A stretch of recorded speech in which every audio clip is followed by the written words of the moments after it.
होतात. काम बांधवडी काळ घातला तोडरी, तया माझे दंडवत कपिकुळी हनुमंत.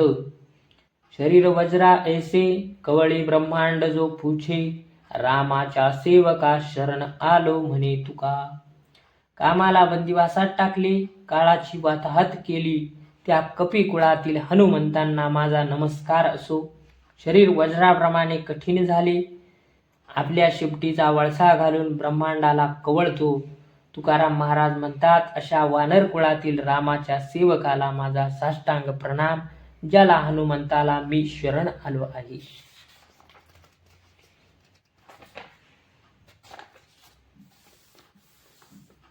162. हनुमंत महाबळी रावणाची दाढी जाळी, तया माझा नमस्कार. वारंवार नित्य निरंतर करोनी उड्डाण केले लंकेचे शोधन. जाळी येली लंका धन्य धन्य म्हणे तुका. महान प्रतापी धैर्यवान ज्याने शक्तिशाली रावणाची दाढी जाळली, लंकेचे दहन केले, असा महाबली हनुमंत खरोखर धन्य आहे. 100 योजने दूर असलेल्या लंकेत उड्डाण करून प्रवेश मिळविला व लंकेची पाहणी केली. तुकाराम महाराज म्हणतात, त्या हनुमंताला मी पुन्हा पुन्हा आणि निरंतर नमस्कार करतो. 163. शरण शरण जी हनुमंता, तुझ आलो रामदूता. काय भक्तांच्या त्या वाटा, मज दावाव्या सुबटा. शूर आणि धीर स्वामी कांजी, तू सादर. तुका म्हणे रुद्रा, अंजनीची या कुमरा. अहो हनुमंतराया, मी तुम्हाला शरण आलो आहे, कारण आपण श्रीरामाचे कनिष्ठ सेवक आहात, स्वामी सेवेत तत्पर आहात. हे भक्त श्रेष्ठ, तुम्ही आम्हा भक्तीच्या वाटा कोणत्या आहेत त्या दाखवा. तुम्ही धाडसी आहात, पुरुषार्थ करावा तर तो तुम्हीच. तुकाराम महाराज म्हणतात, हे भगवान शंकरा, तुम्ही अंजनीच्या पोटी अवतार घेतला. 164. धिगजीने तो बाईल आधीन, धिगजीने तो बाईले आधीन, परलोक मान नाही दोन्ही. धिगजीने त्याचे लोभावरी मन, अतीत पूजन घडेची ना. धिगजीने आळस निद्रा जया फार, अमित आहार अघोरिया. धिगजेने नाही विवेक वैराग्य, झुरे मना लागे साधूपणा. तुका म्हणे दिग ऐसे झाले लोक, निंदक वादक नरका जाती. बायकोच्या अधीन असणाऱ्याच्या जिण्याचा धिक्कार. परलोकात जनात दोन्हीकडेही त्याला सन्मान मिळत नाही. लोभावर ज्याचे मन आहे, ज्याला अंगातुकाचे पूजन घडत नाही, त्याच्या जिण्याचा धिक्कार. फार झोपाळू आळशी त्याचा धिक्कार. अघोरी खाणारा, सारासार विचार बुद्धी नसणारा, अंगी वैराग्य नाही, त्या जीवनाचा धिक्कार. साधूपणाचा सन्मान मिळावा म्हणून झुरणारा त्याचा धिक्कार. तुकाराम महाराज म्हणतात, निंदा आणि बाष्कळ वादावादी करणाऱ्याचा धिक्कार. असे सारे धिक्कार करण्यासारखे शेवटी नरकाला जातात. 165. अरे हे देह व्यर्थ जावे, ऐसे जरी तुझ व्हावे. द्युत कर्म मनोभावे, सारीपाठ खेळावा. मग कैचे हरीचे नाम, निजली या जागा राम. जन्मोजन्मीचा अधम, दुःख थोर साधिले. विषय सुखाचा लंपट, दासी गमनी अतिधीट. तया तेची वाट, अधोगती जावया. अनेक एक कोड, नरका जावयाची चाड. तरी संत निंदा गोड, करी कौतुके सदा. तुका म्हणे ऐसे, मना लावी राम पिसे. नाही तरी आलिया सायासे, फुकट जासी ठकोनी. अरे हा मनुष्य देह व्यर्थ जावा असे तुला वाटत असेल तर मनोभावे द्युत कर्म सारीपाठ खेळावा. खेळाचा नाद लागल्यावर देवाचे नाम मुखात येणार नाही. अविद्येच्या निद्रेतून गुरु राम त्या सत्यबोध करून कसा जागा करणार. यो अधमाने अज्ञानी राहून जन्मोजन्मीचे दुःखच जोडून ठेवले आहे. विषय भोगाची आसक्ती, परदारा गमनाच्या लालसेपायी कोणतेही दुष्कर्म करण्याची अविचारी धाडस, संत निंदा ही सर्व एकमेव नरकात जाण्याचे मार्ग आहे.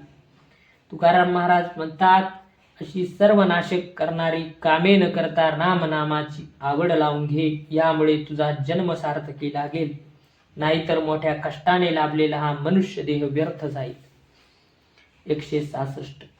अवघे ब्रह्मरूप रिता नाही ठाव, प्रतिमा तो देव कैसा नवे. नाही भाव तया सांगावे ते किती, आपुल्याला मती पाषांडिया. जया भावे संत बोलिले वचन, नाही अनुमोदन शाब्दिकांसी. तुका म्हणे संती भाव केला बळी, न कळता खळी दूषिला देव. ईश्वर सर्वव्यापी आहे, मग प्रतिमेत का असणार नाही. ज्याच्या मनात देवाविषयी श्रद्धा नाही त्याला कसे समजावणार. ज्या श्रद्धेच्या अनुभूतीच्या प्रचितीने संत बोलतात, ती प्रचिती पाखंडीच्या नास्तिक मनात नसल्यामुळे तो संत वचन मानित नाही. तुकाराम महाराज म्हणतात, संतांनी आपला विश्वात्मक भाव देवाच्या पायावर बळी दिला आहे, पण हे पाखंडींना समजत नसल्याने ते सद्गुण रूपाचा निषेध करतात.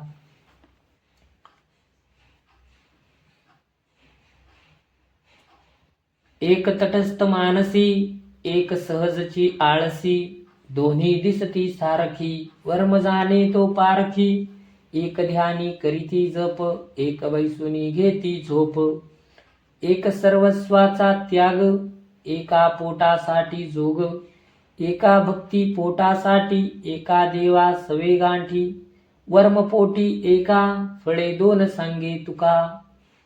एखादा साधक ईश्वर चिंतनात मग्न असल्याने तटस्थ बसला आहे, दुसरा आळसामुळे निश्चल बसला आहे.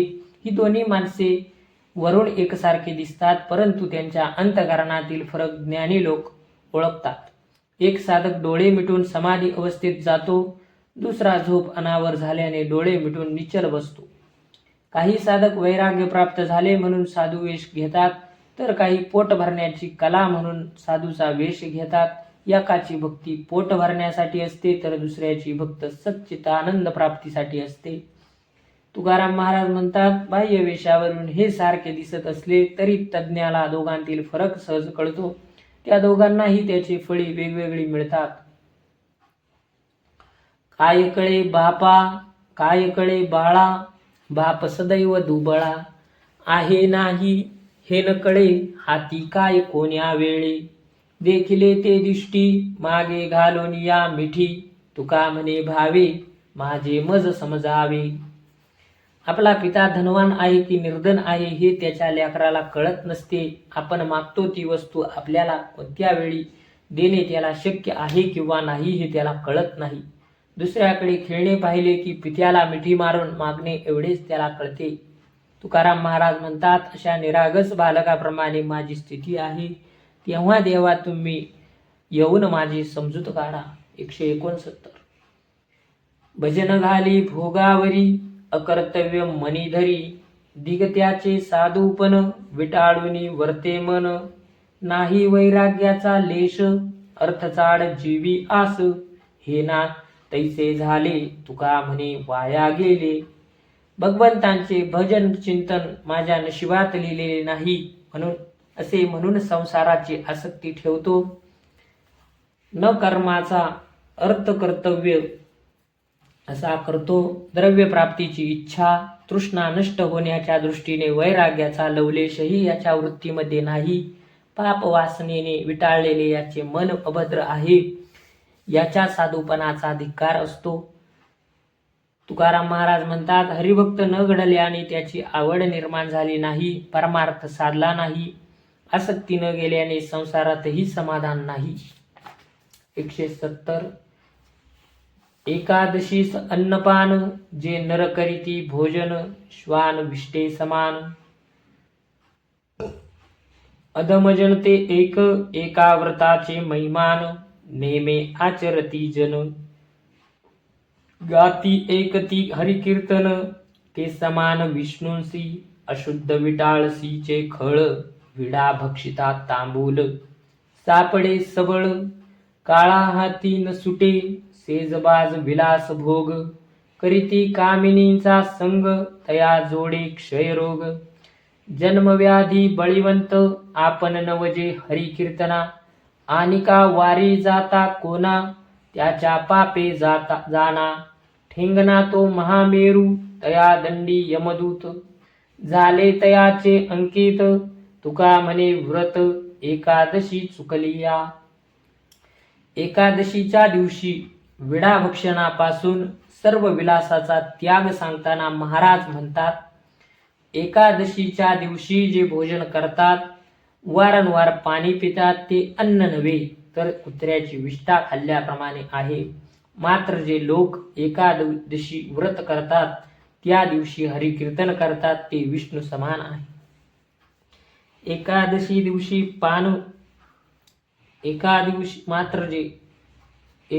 दिवशी पान खाणाराला रजस्वलेला विटाळ खाल्याचा दोष लागतो.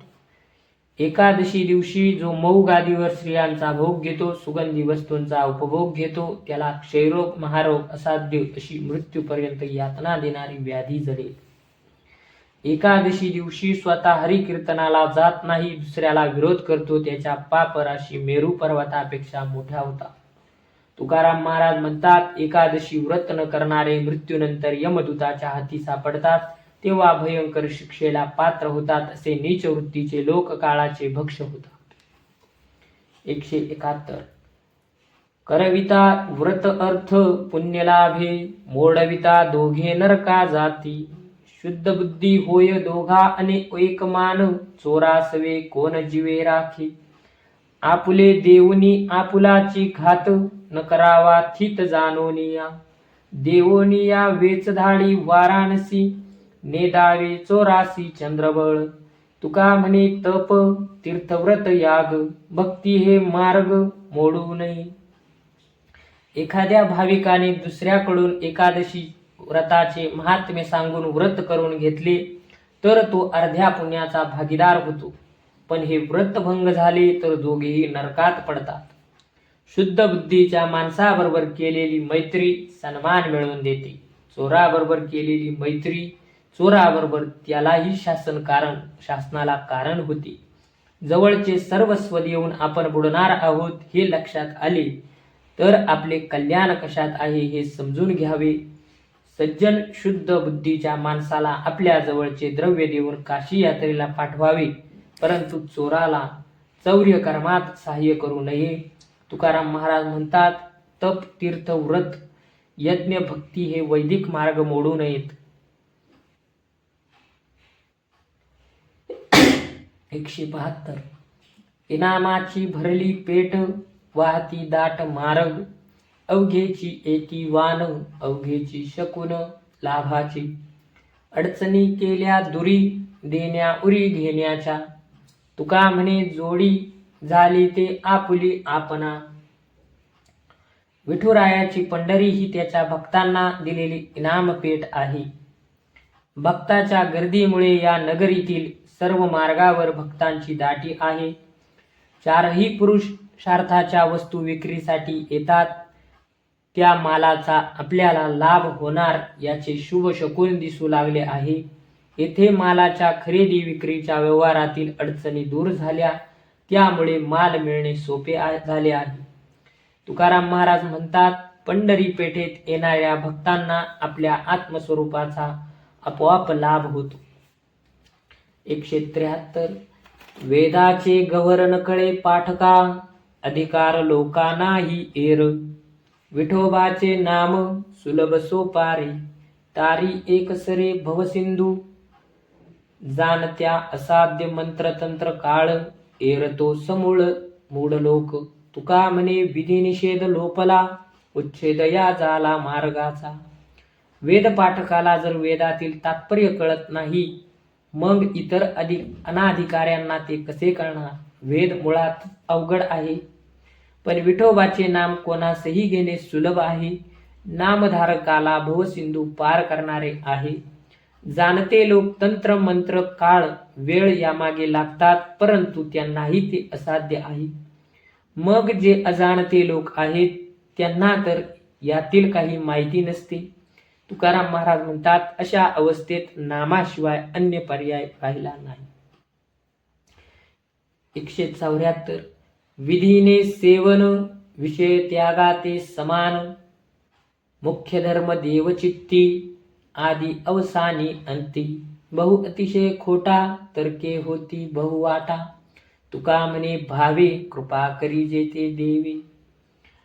दृढ हरिभक्तीचे मर्म सांगताना तुकोबा म्हणतात, शास्त्रानुसार संतांच्या उपदेशानुसार विषयांचे सेवन हे विषय त्यागाप्रमाणेच आहेत. मनुष्य जन्माचे सार्थक हरिचिंतन या मुख्य धर्मात आहे. हरिभजनाबद्दल बुद्धी तर्क वितर्क करीत राहिली तर विविध मार्गाकडे भरकटत जाईल.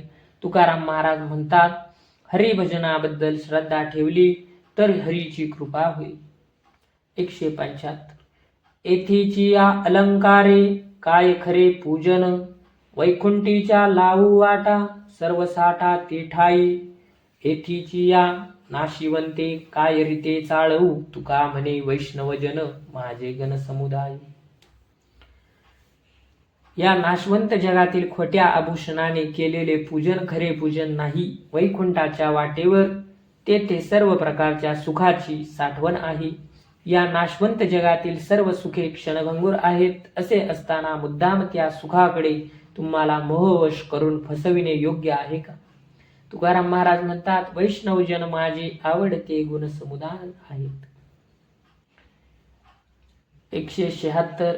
उजळावया आलो वाटा खरा खोटा निवाडा बोलाविले बोले बोल धनी विठ्ठल सन्निध तरी मनी नाही शंका बळे एका स्वामीच्या तुका म्हणे नये आम्हा पुढे कामा गबाळ.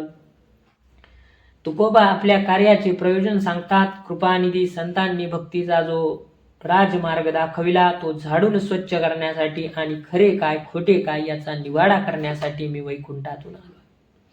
माझा स्वामी विठ्ठल सदैव माझ्या सान्निध्यात असल्यामुळे तो बोलावितो तेच शब्द माझ्या मुखातून बाहेर पडतात. मी जे काही बोलतो ती सत्ता स्वामीची.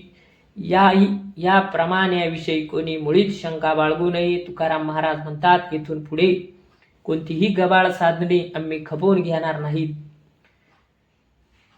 177. बोलावे ते धर्मा मिळे बरे डोळे उघडुनी काशासाठी खावे शेण जेणे जनफ थुंके ते दुजे ऐसे कोण बळी जे या जाळी अग्निसी तुका म्हणे शूररणी गाढे मनी बुरबुरी.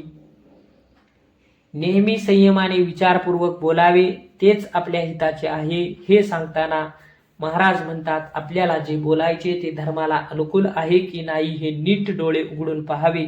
इतर फुशारकी बोल ऐकून लोक तोंडावर थुंकतील आणि शेण खाल्यासारखे हीन काम केल्यासारखे होईल.